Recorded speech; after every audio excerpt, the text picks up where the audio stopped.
Hey everyone, तो यहाँ पे life processes in living organism part 1 हमने स्टार्ट किया था। इसका लेक्चर नंबर 2 देखेंगे। एनारोबिक रेस्पिरेशन की थोड़ी कहानी, एटीपी की कहानी, protein, lipid, vitamin, fibre, water, ये सब कुछ अपन इस लेक्चर में देखने वाले हैं। एंड जो जो चीजें पढ़ेंगे उसमें से बोर्ड एग्जाम में बहुत कुछ पूछते हैं। वाटर के ऊपर गिव रीजन आता है, फाइबर के ऊपर गिव रीजन आता है, प्रोटीन्स के बारे में पूछते हैं, लिपिड्स के बारे में, विटामिन के बारे में। जितने टॉपिक्स आज लेंगे सबके ऊपर बोर्ड एग्जाम में क्वेश्चन आता ही है। तो वीडियो अच्छे से देखना। वीडियो अच्छा लगे लाइक करना, शेयर करना, सब्सक्राइब करना। चैनल को टारगेट रखते हैं 1000 लाइक्स का। Let us begin. अब देखिए, बात करेंगे एटीपी की। एटीपी क्या था? Energy currency of the cell, right.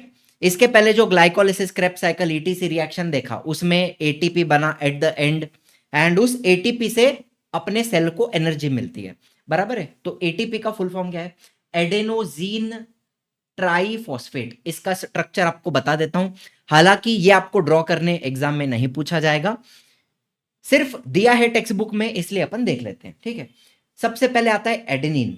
अब मुझे बताइए, आपने डीएनए का स्ट्रक्चर जब पढ़ा तो एडेनिन, गोनिन, साइटोसिन, थाइमिन, ये नाइट्रोजन बेसेस आपने सुने हैं।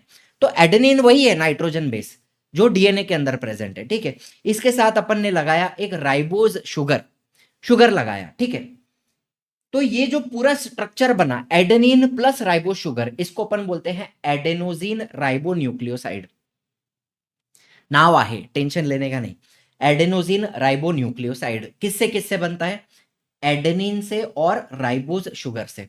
अब हम क्या करेंगे, ये अपन ने एडेनोसिन वाला पार्ट बनाया, अब अपने को और ट्राइफॉस्फेट बनाना है। तो शुगर के ऊपर अपन क्या लगाते हैं? फॉस्फेट ग्रुप लगाएंगे। एक फॉस्फेट ग्रुप क्या होता है? PO4 3-। ये जो आपका एनायन है PO4 3-, इसको अपन फॉस्फेट बोलते हैं।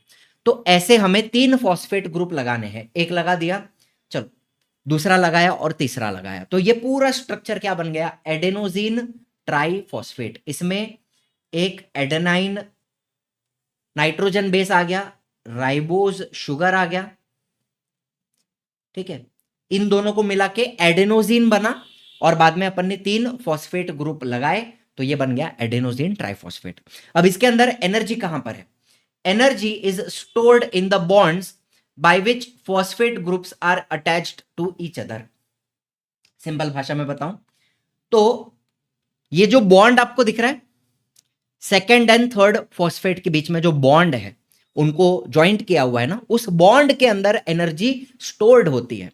तो हमें क्या करना है? बॉन्ड को तोड़ना है और एनर्जी रिलीज होगी, और उस एनर्जी से अपना सेल रिएक्शंस करता है, काम करता है, मेटाबॉलिक एक्टिविटीज करता है। यही बात है। चलिए करके देखते हैं। देखो अभी जुड़ा हुआ है, बराबर।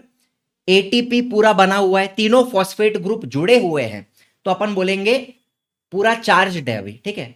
पूरा एनर्जी अभी स्टोर्ड है।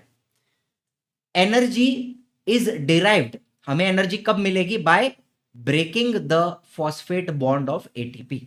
चलो बॉन्ड ब्रेक किया, बूम, तो क्या निकला? एनर्जी निकला यहां से। चलो बैटरी डाउन हो गई, तो सेकंड और थर्ड फॉस्फेट के बीच में जो बॉन्ड है उसके अंदर होती है एनर्जी, एंड जैसे ही हम वो बॉन्ड ब्रेक करते हैं एनर्जी रिलीज होती है। अब ध्यान से सुनना, पहले ये एडेनोसिन ट्राइफॉस्फेट था, अब उसके पास सिर्फ 2 फॉस्फेट बचे हैं। मेरे को बताओ, ये दोनों 2 फॉस्फेट ग्रुप हैं, तो इसको अपन बोलते हैं ADP. What is ADP sir? बता दो। ए मतलब वही अपना पुराना एडेनोसिन। एडेनोसिन तो वैसा ही है ना, एडेनाइन नाइट्रोजन बेस और राइबोस शुगर, उसको कुछ हुआ नहीं हुआ। एडेनोसिन वैसा का वैसा है, और 2 फॉस्फेट हैं, तो अपन बोलेंगे डाइफॉस्फेट। एडेनोसिन डाइफॉस्फेट, एडीपी बन गया, और एक फॉस्फेट ग्रुप सेपरेट हो गया, तो इसको अपन बोलते हैं, यहां पे लिख रहा हूं, इसको अपन बोलते हैं आईपी। आईपी म्हणजे काय? आईपी मतलब इनऑर्गेनिक फॉस्फेट, ठीक है। ये हो गया तुम्हारा एटीपी का कहानी, एडीपी प्लस आईपी, ठीक है। अगर पूरे रिएक्शन को समराइज करना है तो मैं लिखूंगा, आपके पास एटीपी था, उसमें से आपको मिला ADP plus IP plus energy, energy release हो गया, इज दिस क्लियर? ये बन गया आपका इक्वेशन। चलिए अब आगे की बात हम करेंगे रेस्पिरेशन की। हमने एरोबिक रेस्पिरेशन तो पढ़ लिया, क्या होता है एरोबिक एनेरोबिक अपने को देखना है। Respiration is of two types. Aerobic मतलब जहां पे ऑक्सीजन की रिक्वायरमेंट होती है। एरोबिक रेस्पिरेशन में 3 स्टेप आते हैं, glycolysis, Krebs cycle, ETC reaction. तो वो एरोबिक रेस्पिरेशन का पार्ट हो गया, बराबर, जो ऑक्सीजन के प्रेजेंस में होता है।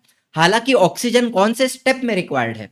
ईटीसी रिएक्शन में रिक्वायर्ड होती है, लेकिन फिर भी ये पूरा आपका एरोबिक रेस्पिरेशन का पार्ट हो गया। Glycolysis, Krebs cycle, ETC reaction, बराबर, ऑक्सीजन के प्रेजेंस में होता है।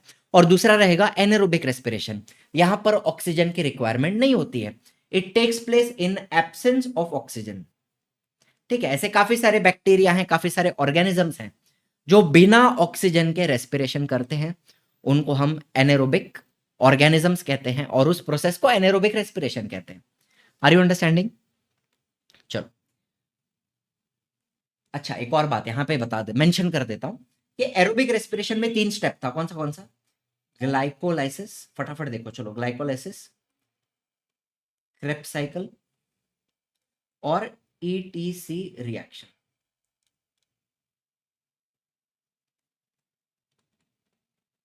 बराबर, ये 3 स्टेप था, glycolysis, Krebs cycle, ETC reaction. ये 3 एरोबिक में होता है। तो एनेरोबिक में 2 स्टेप्स होते हैं, आपको बता देता हूं, step number 1 and step number 2। Step number 1 यहां पर भी ग्लाइकोलाइसिस ही है, जो सेम प्रोसेस हम एरोबिक में देखते हैं। ग्लूकोज मॉलिक्यूल को ब्रेक करके 2 पायरुविक एसिड मिलता है। सेम प्रोसेस एनारोबिक रेस्पिरेशन में होती है। तो एक स्टेटमेंट एग्जाम में पूछ सकते हैं, glycolysis is the common step in aerobic and anaerobic, तो ये ट्रू हो जाएगा, बराबर है। दोनों में आता है, एरोबिक एनारोबिक में दोनों में पहला स्टेप ग्लाइकोलाइसिस रहेगा, और दूसरा स्टेप यहां पे होता है फर्मेंटेशन। नाम है, स्टेप का नाम है फर्मेंटेशन। ठीक है, एनारोबिक रेस्पिरेशन का 2 स्टेप, ग्लाइकोलाइसिस, फर्मेंटेशन। चलो देख लो, यहां पर एनारोबिक रेस्पिरेशन में ग्लूकोज का जो मॉलिक्यूल है इनकम्प्लीटली ऑक्सीडाइज होगा, मतलब उसका कंप्लीट ब्रेकडाउन नहीं होता है, इनकम्प्लीट ऑक्सीडेशन, इनकम्प्लीट ब्रेकडाउन होता है, and less amount of energy is obtained. आपको मालूम है एरोबिक में 1 ग्लूकोज मॉलिक्यूल से 38 एटीपी रिलीज होता है, यहां पर 1 ग्लूकोज मॉलिक्यूल से सिर्फ 2 एटीपी रिलीज होता है। वो भी कहां पे रिलीज होता है बताता हूं। चलो, पहला स्टेप क्या रहेगा? ग्लाइकोलाइसिस, ग्लूकोज को ब्रेक करके हम 2 मॉलिक्यूल्स ऑफ पायरुविक एसिड बनाते हैं, प्लस एनर्जी जो है यहीं पे रिलीज होती है। ग्लाइकोलाइसिस का जो स्टेप है ना, इसी के अंदर एटीपी प्रोड्यूस होता है। कितना एटीपी प्रोड्यूस होता है? 2 एटीपी।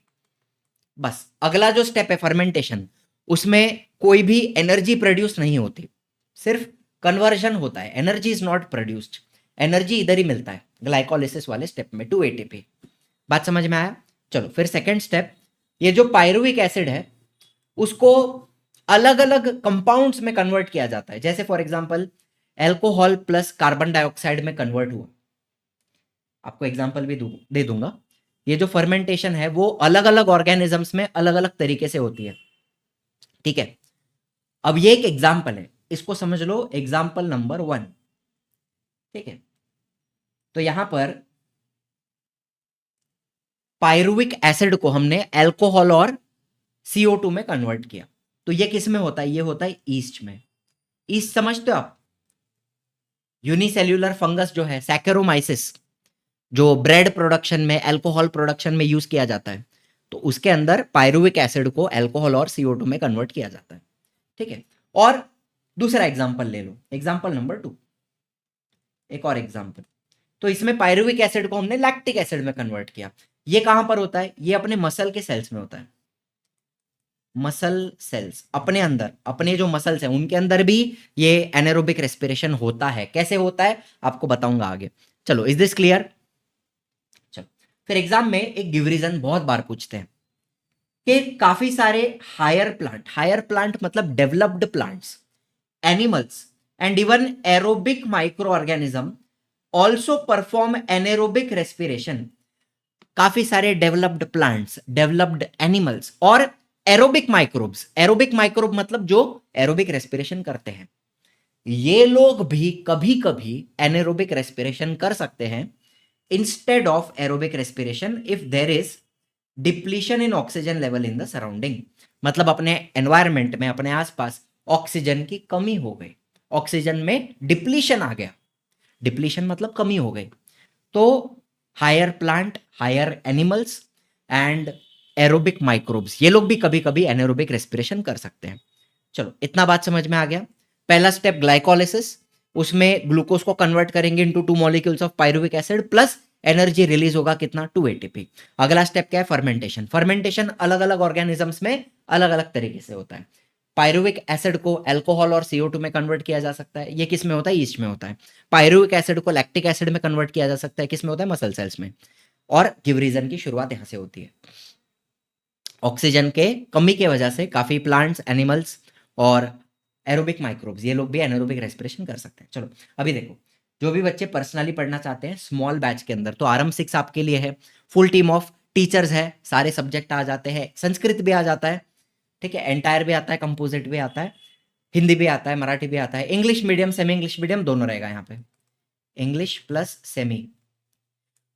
दूसरी एक बात, अभी स्कॉलरशिप टेस्ट चल रही है जिसमें आपको 80% से लेकर 90% तक का डिस्काउंट मिल सकता है, और वो स्कॉलरशिप टेस्ट, उसका नाम है ESET। ठीक है, इसके ऊपर मैंने सेपरेट वीडियो भी बनाया हुआ है मेरे चैनल के ऊपर, और आप डायरेक्टली ऐप ओपन करोगे एप्लीकेशन तो उसमें भी आपको दिख जाएगा स्टोर सेक्शन में। कौन सा सेक्शन, स्टोर सेक्शन। तो आपका जो स्कोर आएगा उसके हिसाब से आपको डिस्काउंट मिलता है। ठीक है, डिटेल मैंने अलग वीडियो में दिया हुआ है तो यहाँ पे बात नहीं करूंगा। लिमिटेड बच्चे अपन लेते हैं तो गाइडेंस सेशन हो गया, डाउट क्लियरिंग हो गया, ये सारी चीजें अपन जूम पे लेते हैं। शुभम सर को आप देख सकते हो, गैलेक्सी मैम है, मैं हूँ, बच्चों से इंडिविजुअली बात करके उनका डाउट क्लियर किया जाता है। ठीक है, तो पहले 100 बच्चों के लिए हमने डिस्काउंट दिया था फर्स्ट 100, लेकिन अभी आप ESET देकर आपको बैच बहुत ही कम प्राइस में मिल सकता है, आपको 90% तक की स्कॉलरशिप मिल सकती है ESET देने के बाद। ठीक है, चलिए कोई भी इंक्वायरी आपको करनी है तो ये दोनों नंबर हमारे एजुकेशनल काउंसलर के हैं, डायरेक्टली कॉल करके आप पूछ सकते हैं। चलो अभी आ जाओ, आगे की बात करेंगे। अब मैंने क्या बताया, some higher plant, animal and aerobic microorganism they can also perform anaerobic respiration अगर ऑक्सीजन की कमी हो। तो यहाँ पे एक एग्जांपल है, seeds perform anaerobic respiration if the soil is submerged under water. अगर तेज बारिश आ गई, बहुत जोर की बारिश आई, एंड अपने सारे जो सीड्स थे जो हमने सॉइल में डाले थे वो सारे पानी के अंदर डूब गए, तो ये लोग भी एनारोबिक रेस्पिरेशन कर सकते हैं सरवाइव करने के लिए, जब तक पानी का लेवल कम नहीं हो जाता।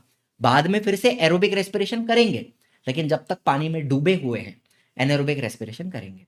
चलो दूसरा, अपने मसल्स के अंदर, मसल्स के अंदर क्या होता है, जब आप बहुत ज्यादा हैवी वर्कआउट करते हो, during intense exercise there is a deficiency of oxygen in the muscles, हमारे मसल्स में ऑक्सीजन की कमी हो जाती है एंड मसल्स एरोबिक रेस्पिरेशन नहीं कर पाते, तो ऐसे समय पे एनारोबिक रेस्पिरेशन होगा अपने मसल्स के अंदर, और जो पायरुविक एसिड बना है, पायरुविक एसिड कहां बना, ग्लाइकोलिसिस में, जो पायरुविक एसिड बना है वो कन्वर्ट होता है इनटू लैक्टिक एसिड अपने मसल्स के अंदर।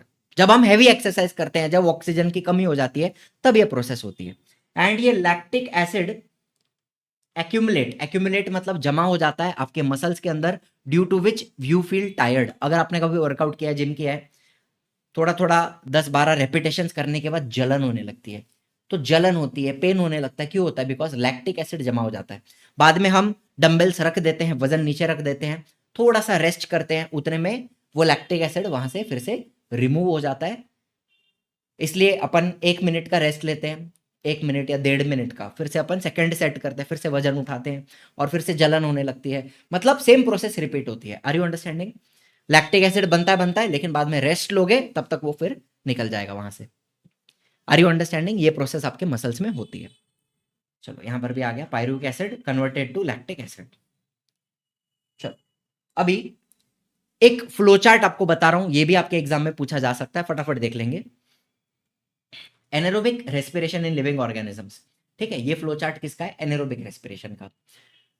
तो ग्लूकोज का अपन क्या करते हैं, ग्लाइकोलिसिस करते हैं। चलो ग्लाइकोलिसिस किया, पायरुविक एसिड बना। देखो यहाँ पे 3 एग्जाम्पल दिए हैं, मतलब यहाँ पे 3 स्टेप्स दिए हैं कि ग्लाइकोलिसिस से आप ग्लूकोज का आपने ग्लाइकोलिसिस किया, ग्लाइकोलिसिस से पायरुविक एसिड बना, फिर उस पायरुविक एसिड का आप क्या करते हो, फर्मेंटेशन करते हो, और फर्मेंटेशन से अलग अलग चीजें बन सकती हैं, फॉर एग्जांपल अल्कोहल।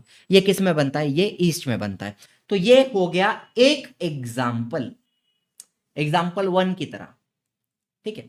फिर एक और एग्जाम्पल अपन ले रहे हैं, चलो ग्लाइकोलिसिस करके हमने पायरुविक एसिड बनाया, फिर वो पायरुविक एसिड का फर्मेंटेशन हुआ, फर्मेंटेशन से अलग अलग चीजें बन सकती हैं, फॉर एग्जाम्पल लैक्टिक एसिड बना, कहां बनता है, आपके मसल्स में बनता है, और इवन एरिथ्रोसाइट्स।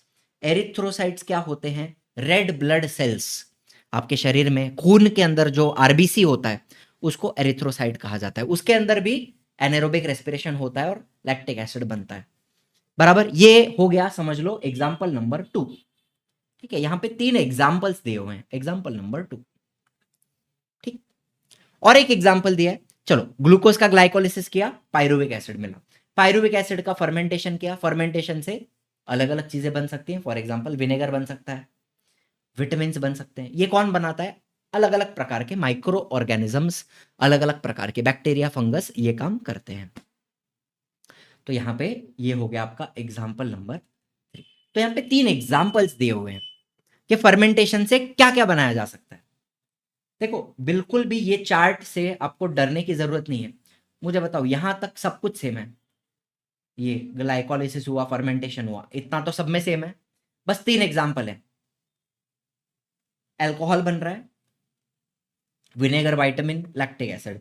अल्कोहल किस में बनता है, ईस्ट में बनता है, vinegar, vitamin, various microbes, lactic acid, erythrocyte and muscle cell, RBCs and muscle cells. बस 3 एग्जाम्पल दिया हुआ है यहाँ पे। क्लियर है कंसेप्ट यहां तक का।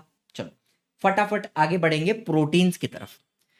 प्रोटीन्स के वेजिटेरियन सोर्सेस क्या हैं, पल्सेस, जो अलग अलग प्रकार की दाल हम खाते हैं, तूर दाल, मसूर दाल, मूंग दाल, चना दाल, तो इन सब के अंदर हमें काफी सारा प्रोटीन मिल जाता है। सोयाबीन के अंदर भी काफी प्रोटीन होता है। और जो एनिमल प्रोटीन है, एनिमल प्रोटीन मतलब जो एग से या गोट से या पिग से, चिकन से आता है, ये हो गया एनिमल प्रोटीन, ठीक है। Animal protein they are also called as first class protein. क्यों बोलते हैं एनिमल प्रोटीन को फर्स्ट क्लास प्रोटीन कहा जाता है? इसके ऊपर ऑब्जेक्टिव आ सकता है एग्जाम में, ट्रू और फॉल्स आ सकता है। फॉर एग्जाम्पल इसके पीछे का रीजन आपको बता देता हूं, बिकॉज जो एनिमल प्रोटीन है इसके अंदर आपको सारे एसेंशियल अमीनो एसिड मिल जाते हैं, ऐसे अमीनो एसिड जो आपका शरीर नहीं बना सकता, ऐसे अमीनो एसिड जो आपको सिर्फ फूड से मिल सकते हैं, इनको एसेंशियल अमीनो एसिड कहा जाता है। एंड ये सारे एसेंशियल अमीनो एसिड आपको एनिमल प्रोटीन में मिल जाते हैं, इसलिए उसको फर्स्ट क्लास प्रोटीन कहा जाता है, ठीक है। अब देखिए 1 ग्राम प्रोटीन में कितनी एनर्जी है, 4 किलो कैलोरी। अपन ने लास्ट लेक्चर में भी देखा था 1 ग्राम कार्बोहाइड्रेट में से भी 4 किलो कैलोरी, 1 ग्राम प्रोटीन में से भी 4 किलो कैलोरी, सेम है कार्बोहाइड्रेट एंड प्रोटीन का, ठीक है। प्रोटीन क्या है, बड़े बड़े मॉलिक्यूल्स, मैक्रो मॉलिक्यूल्स। किससे बनते हैं, अमीनो एसिड से बनते हैं। They are formed by bonding together many amino acid. ये अपने हेरिडिटी वाले चैप्टर में भी देखा है, अमीनो एसिड्स को ज्वाइंट करते करते करते करते एक लंबा मॉलिक्यूल बनता है जिसको अपन प्रोटीन बोलते हैं। अच्छा, फिर यहां पर आप देख सकते हो अमीनो एसिड्स के बीच में बॉन्ड्स बने हुए हैं। ये कौन से बॉन्ड है बेटा, ये भी हमने पढ़ा है, पेप्टाइड बॉन्ड बोलते हैं इसको, पेप्टाइड बॉन्ड्स, बराबर है। अमीनो एसिड्स के बीच में जो बॉन्ड है दे आर पेप्टाइड बॉन्ड्स। चलो अब मेरे को एक बात बताओ, आपने प्रोटीन खाया, खाने के बाद वो डाइजेस्ट हुआ, ठीक है।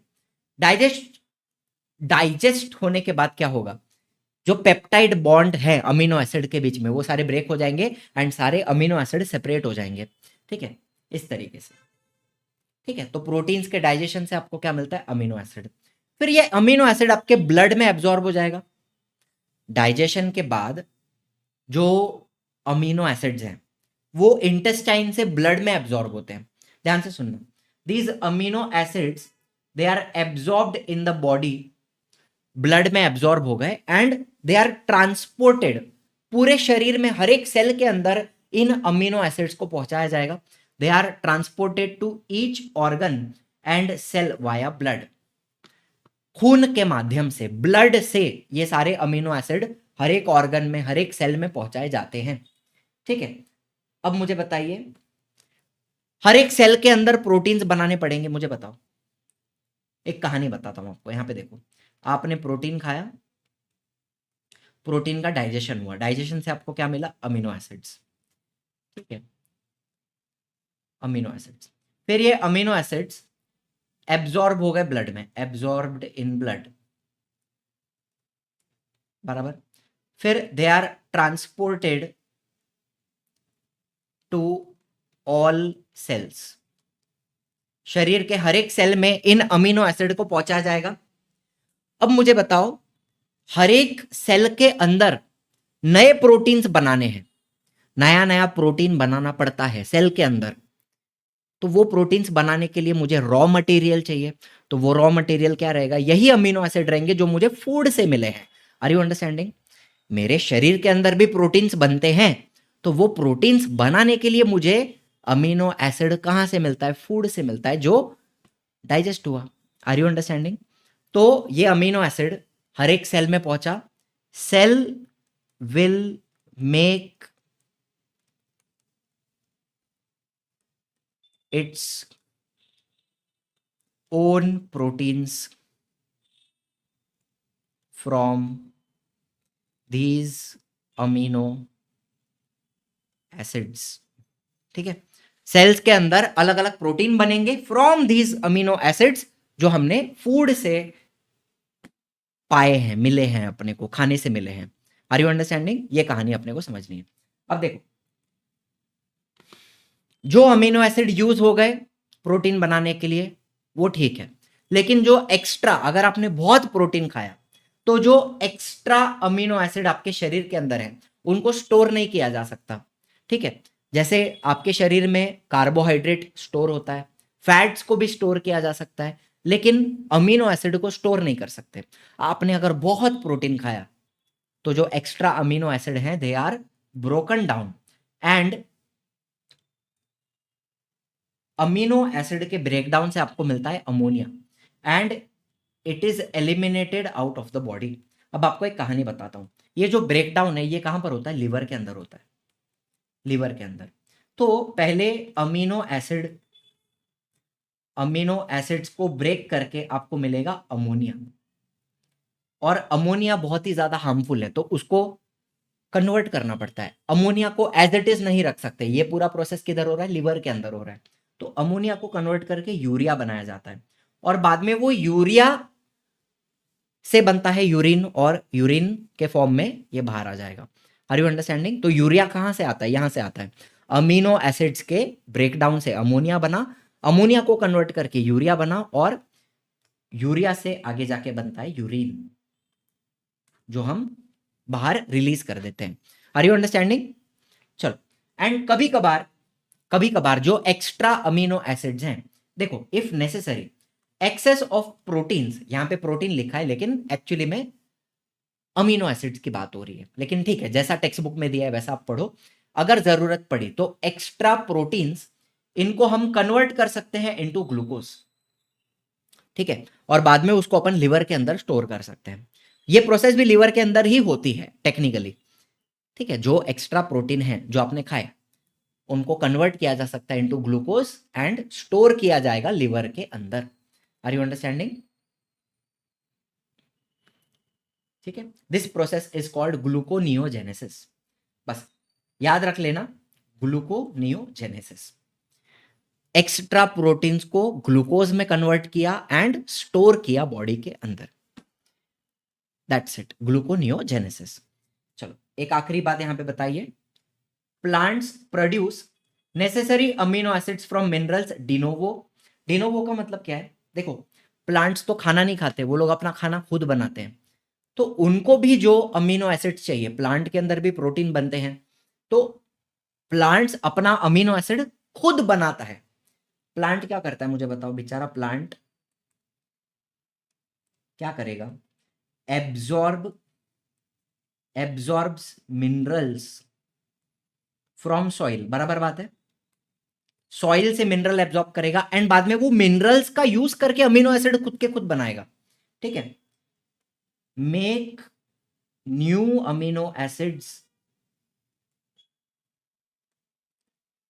Make new amino acids from minerals. Are you understanding? हमारा प्लांट क्या कर रहा है? मिनरल्स लेता है सॉइल से और फिर मिनरल्स को कन्वर्ट करता है अमीनो एसिड में। तो यहां पे ये शब्द है ना डिनोवो। डिनोवो का मतलब क्या है? स्टार्टिंग से। अपना प्लांट अमीनो एसिड्स बनाता है मिनरल्स से फ्रॉम स्टार्टिंग, मतलब फ्रॉम स्क्रैच ऐसा भी बोल सकते हो, de novo. And thereby produce different types of proteins. An enzyme RuBisCO present in the plant chloroplast, it is the most abundant protein found in nature. ठीक है, एक एंजाइम है, रूबिस्को नाम है उसका, राइबुलोज बिसफॉस्फेट कार्बोक्सिलेज ऐसा उसका full form है, लेकिन आपको कोई पूछेगा नहीं। ये एंजाइम नेचर में पाया जाने वाला सबसे एबंडेंट प्रोटीन, एबंडेंट मतलब सबसे ज्यादा मात्रा में पाया जाने वाला प्रोटीन है। कहां पर होता है? कहां पर होता है ये रूबिस्को? रूबिस्को पूछ सकते हैं एग्जाम में। प्रेजेंट इन प्लांट क्लोरोप्लास्ट, बराबर, क्लोरोप्लास्ट में है, फोटोसिंथेसिस में हेल्प करता है, and it is the most abundant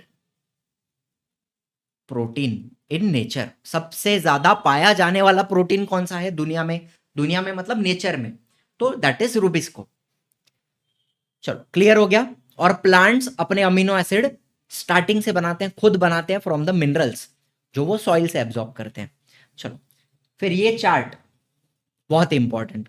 मुझे बताओ, हमने खाना खाया, डाइजेस्ट किया, उसमें से अमीनो एसिड मिला, अमीनो एसिड ब्लड में एब्जॉर्ब हुआ, फिर वो ब्लड ट्रांसपोर्ट किया अमीनो एसिड को हर एक सेल में, और सेल के अंदर क्या होगा? अमीनो एसिड से अलग अलग प्रकार के प्रोटीन बनेंगे। तो ये वो चार्ट है कि अमीनो एसिड से क्या क्या बनता है आपके शरीर के अंदर। ठीक है, so from these amino acid जो आपने डाइजेशन से आपको मिले, organs and cells produce various types of proteins necessary for themselves and the whole body। ठीक है, ऑर्गन और सेल में अलग अलग प्रकार के प्रोटीन बनेंगे। तो आपके स्किन में दो प्रोटीन बनते हैं, मेलानिन और कैराटिन। मेलानिन क्या होता है? जिससे आपके स्किन को कलर मिलता है। मेलानिन ज्यादा रहेगा तो डार्क कलर आएगा, कम रहेगा तो लाइट कलर आएगा। ठीक है, तो मेलानिन से स्किन को कलर मिलता है, और कैराटिन से आपके बाल बनते हैं, नाखून बनते हैं कैराटिन से। चलो फिर हड्डियों में एक प्रोटीन होता है ऑसिन, ये सब आपको लर्न करना है, ऑसिन। फिर सेल्स के अंदर various proteins of cell membrane and various enzymes. अब देखो, सेल मेम्ब्रेन क्या होती है? ये आपका सेल है ना, तो सेल का जो बाउंड्री है जो मैं ड्रॉ कर रहा हूं, ये सेल की जो बाउंड्री है, इसमें काफी सारे प्रोटीन्स होते हैं, तो वो भी हम अमीनो एसिड से बनाएंगे, various proteins of cell membrane. ठीक है, ये क्या चीज है? Cell membrane. एंड सेल के अंदर काफी सारे एंजाइम्स भी बनते हैं, वो भी प्रोटीन से ही बनते हैं। ठीक है, चलो प्रोटीन बेस्ड एंजाइम्स होते हैं। फिर पैनक्रियास में क्या बनता है? पैनक्रियास कहाँ होता है? आपके स्टमक के पीछे, छोटा सा लीफ के शेप का ऑर्गन होता है पैनक्रियास, स्टमक के पीछे। उसमें क्या बन रहा है? इंसुलिन बन रहा है, ट्रिप्सिन बन रहा है। इंसुलिन हार्मोन है, ट्रिप्सिन एक एंजाइम है। चलो फिर पिट्यूटरी ग्लैंड, ये कहाँ पर है? ये आपके ब्रेन के अंदर होता है। ठीक है, आपकी समझ लो यहां से अंदर अंदर की तरफ। ठीक है, इसमें पिट्यूटरी ग्लैंड से भी अलग अलग हॉर्मोन्स बनते हैं, जो हॉर्मोन्स भी प्रोटीन से ही बनते हैं। काफी सारे हॉर्मोन्स, देखो हॉर्मोन्स आर केमिकल्स जो आपके शरीर के अलग अलग प्रोसेसेस को कंट्रोल करते हैं। एंड हॉर्मोन्स प्रोटीन से बने हुए हो सकते हैं, प्रोटीन बेस्ड, मतलब जो प्रोटीन से बने हुए हार्मोन है, और फैट से बने हुए भी हो सकते हैं, लिपिड बेस्ड हार्मोन्स भी होते हैं। ठीक है, तो पिट्यूटरी ग्लैंड से जो हार्मोन बनते हैं वो प्रोटीन बेस्ड है, काफी सारे हार्मोन्स। ठीक है, देन आपके मसल्स के अंदर एक्टिन एंड मायोसिन, ये दो प्रकार के फ्लेक्सिबल प्रोटीन्स बनते हैं मसल के अंदर। Actin, myosin, flexible protein. And आपके ब्लड में आपको हीमोग्लोबिन मिल जाएगा। हीमोग्लोबिन तो आरबीसी के अंदर होता है, रेड ब्लड सेल जो है ना उसके अंदर होता है हीमोग्लोबिन। एंड एंटीबॉडीज आपके इम्यून सिस्टम का पार्ट है। आपको अगर कोई इन्फेक्शन हुआ तो उसको फाइट करने के लिए एंटीबॉडीज काम आते हैं। तो ये पूरा चार्ट आपको लर्न होना चाहिए। Is this clear? Must do, ये मस्ट डू है, एग्जाम में आएगा ही आएगा इसके ऊपर। पीवाईक्यूज देखोगे तो इसके ऊपर एटलीस्ट 10 बार सवाल पूछा हुआ है, वेरी इंपॉर्टेंट। ठीक है, नाउ थोड़ा सा ही बचा है अपना, लिपिड्स देख लेंगे। लिपिड्स क्या होते हैं? Fats. The substances formed by specific chemical bond between fatty acid and alcohol. तो फैट बनता कैसे है? फैटी एसिड और अल्कोहल। अल्कोहल भी देखो, अल्कोहल बहुत सारे प्रकार के होते हैं, यहां पर कौन सा अल्कोहल यूज होता है? ग्लिसरॉल, इसका नाम है ग्लिसरॉल, अल्कोहल ग्लिसरॉल। तो जब इन दोनों को बॉन्ड किया जाएगा, इन दोनों को आपस में ज्वाइंट किया जाएगा, फैटी एसिड को और अल्कोहल को, ग्लिसरॉल को, जब इन दोनों को अपन ज्वाइंट करते हैं तो हमें क्या मिलता है? फैट्स मिलता है। Fats are formed by bond, chemical bond between fatty acid and alcohol, बराबर। तो अब मुझे बताओ, इसका अगर मैं फैट का डाइजेशन करूं, फैट का मैं क्या करूं? डाइजेशन। मैंने खाया फैट, मैंने ऑयल खाया, घी खाया, बटर खाया, उसमें से मेरे को फैट्स मिला, बराबर। उसका डाइजेशन होने के बाद आपको क्या मिलेगा? फैट्स किस चीज से बना है? फैटी एसिड एंड अल्कोहल से। तो डाइजेशन के बाद आपको वो दोनों चीजें मिल जाएंगी, फैटी एसिड्स एंड अल्कोहल। बात समझ में आ रही है? फैट बना किससे? फैटी एसिड और अल्कोहल से बना है। तो डाइजेशन का मतलब क्या? ब्रेक डाउन ना। तो फैट्स खाने के बाद वो डाइजेस्ट होगा और फैटी एसिड एंड अल्कोहल अपने शरीर के अंदर रिलीज होगा। Are you understanding? चलो, अब ये फैटी एसिड कहां पे यूज किए जाएंगे? अपने शरीर के अंदर फैटी एसिड, उनको भी यूज किया जाता है अलग अलग चीजें बनाने के लिए, ठीक है। The molecules called as phospholipid which are essential for producing plasma membrane, they are formed from fatty acid. अब ध्यान से सुनो, ये सेल की जो बाउंड्री थी, सेल का जो बाउंड्री है, इसको अपन ने क्या बोला? Plasma membrane. सेल मेम्ब्रेन भी बोल सकते हो, नहीं तो प्लाज्मा मेम्ब्रेन भी बोल सकते हैं, प्लाज्मा मेम्ब्रेन। अब उसके अंदर प्रोटीन्स तो होते हैं, यस, लेकिन प्रोटीन्स के अलावा आपको दिख रहा है ये यहां पे ऐसा स्ट्रक्चर बना रहा हूं मैं, एक एक सर्कल और उसको दो शेपुट, ठीक है, एक सर्कल दो शेपुट, एक सर्कल दो शेपुट। तो ये जो मॉलिक्यूल है इसका नाम है फॉस्फोलिपिड। ध्यान से सुनना, एक सर्कल दो शेपुट। इस मॉलिक्यूल का, ये जो एक केमिकल होता है, एक सर्कल और दो शेपुट, इसका नाम है फॉस्फोलिपिड। और इससे ही तुम्हारी पूरी प्लाज्मा मेम्ब्रेन बनती है। लेकिन मैंने तो बोला प्रोटीन्स होते हैं। देखो, फॉस्फोलिपिड का पूरा लेयर बनता है, आपको दिख रहा है? फॉस्फोलिपिड से बना हुआ ऐसा डबल लेयर, ऊपर नीचे दिख रहा है यहां पे, फॉस्फोलिपिड से बना हुआ डबल लेयर। और इसके बीच बीच में ऐसे प्रोटीन्स होते हैं, यहाँ पे साइड में, फिर यहाँ पे, इस तरीके से यहाँ पे प्रोटीन्स भी प्रेजेंट होते हैं। तो फॉस्फोलिपिड एंड प्रोटीन, इन दोनों से बनती है प्लाज्मा मेम्ब्रेन। लेकिन ये फॉस्फोलिपिड किससे बनता है? From fatty acids. ठीक है, इज दिस क्लियर? चलो, इसके अलावा फैटी एसिड का इस्तेमाल कहां पे किया जाएगा? Fatty acid are used for producing hormones. कौन से? Progesterone, oestrogen, testosterone, aldosterone. अब ये जो हॉर्मोन्स है, मैंने क्या बताया? हॉर्मोन्स प्रोटीन बेस्ड हो सकते हैं, जो प्रोटीन से बने हैं, और लिपिड बेस्ड हो सकते हैं, जो लिपिड से बने हैं। तो ये जो हॉर्मोन्स हैं, progesterone, oestrogen, testosterone, these are lipid based hormones जो फैटी एसिड से बनते हैं। Is this clear? चलिए, एंड लास्टली, आपको पता है आपके ब्रेन के अंदर न्यूरॉन्स होते हैं, न्यूरॉन्स। न्यूरॉन्स के ऊपर एक कवरिंग होती है, ये जो ऐसा कवरिंग बना रहा हूं, इस कवरिंग को क्या बोलते हैं? Myelin sheath. ठीक है, this is called as myelin sheath. आपने 9th में पढ़ा होगा शायद।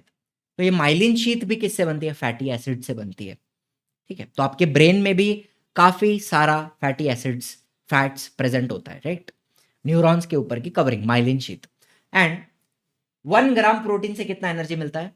9 किलो कैलोरी फ्रॉम पर ग्राम ऑफ लिपिड। ये बात याद रखनी है।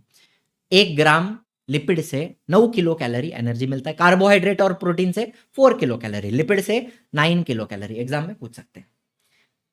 चलिए, और लास्टली एक्सेस ऑफ लिपिड। अभी देखो, जो चीज स्टोर होनी चाहिए थी वो नहीं होती है। काश अमीनो एसिड स्टोर होते तो रोज प्रोटीन नहीं खाना पड़ता, और फैट बॉडी में स्टोर ही नहीं होते तो हम जितना मर्जी चाहे खा पाते, लेकिन ऐसा नहीं है।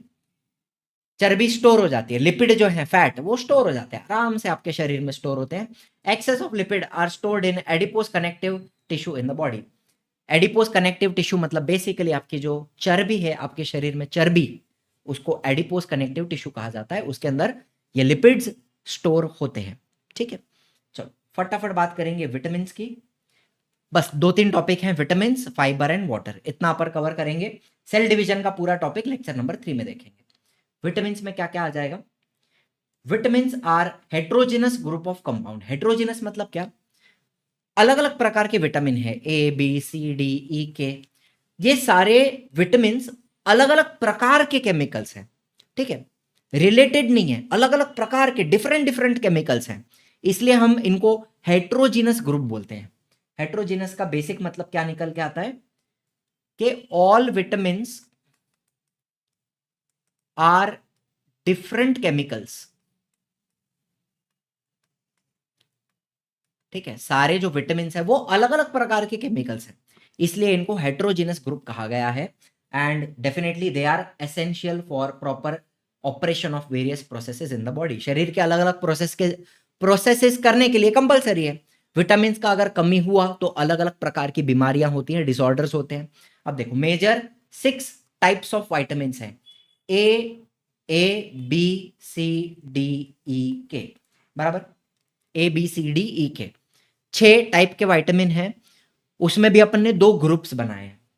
ठीक है, अब ध्यान से सुनना, ये जो ए डी ई के है, एदेक ए डी ई के, इनको अपन बोलते हैं फैट सॉल्यूबल विटामिन्स,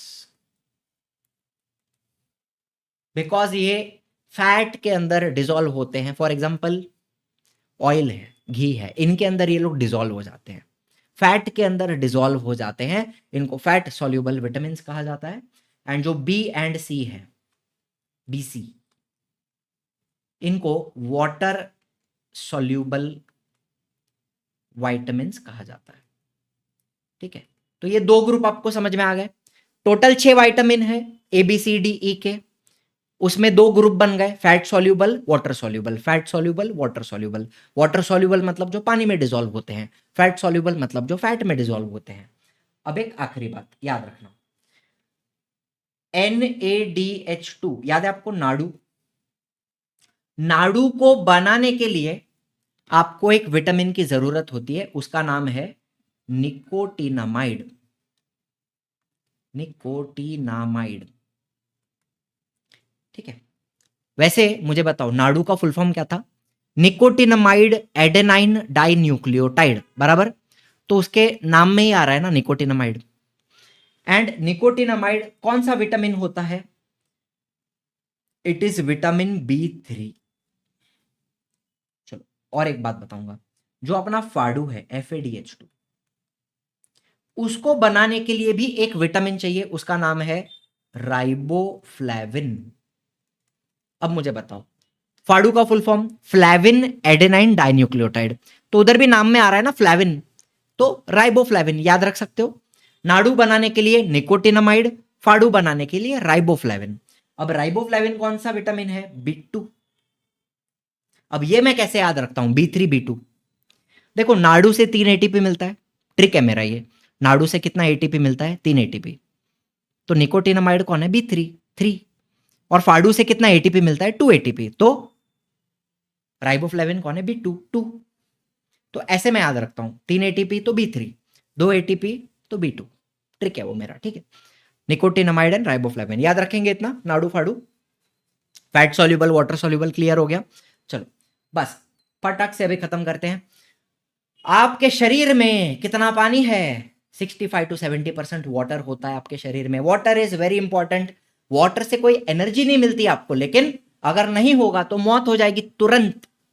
डिहाइड्रेशन से चक्कर आके गिरोगे, और अगर पानी नहीं मिला तो मर जाओगे।